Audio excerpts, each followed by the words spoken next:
Hi guys, this is Sir Alvin and welcome to my vlog at ngayon nga pala ay magkakaroon tayo ng room tour dito sa isa sa Nabucco during my stay at Lime Resort Manila, and this is an executive room.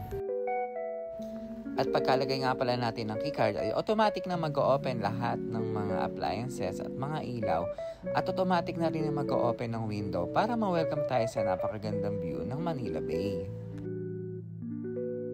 Dito nga pala namin sa-celebrate ang 7th birthday ni Allison at nag-offer nga sila na magbibigay sila ng small cake bilang pang-greet kay Allison.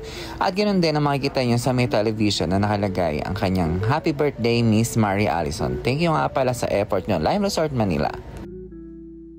Maluwang ang room na to at meron itong big bed at syempre pinakamahalaga na makita natin kung ano ang may offer nila sa kanilang comfort room. So makikita natin na may mga toiletries, may lababo, may toilet bowl at syempre ang shower na may hot and cold.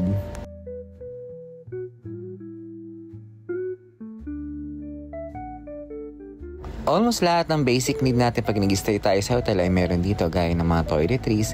Meron din siyang bathrobe, meron din siyang vault na lagayan ng mga valuable things natin.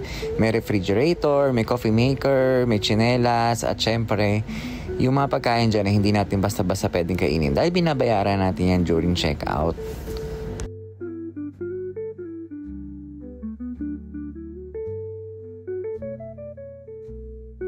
At dito nga sa may balcony ay merong magandang view ng Manila Bay at makikita nyo yung ginagawang reclamation area. At makikita nyo din dito yung may bar kung saan pwede kayo mag-pool habang kayo ay nagbabar.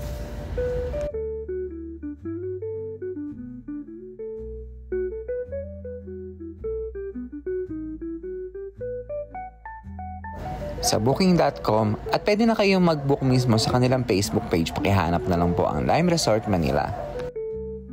And again, this is an executive room in Lime Resort Manila. Bye-bye!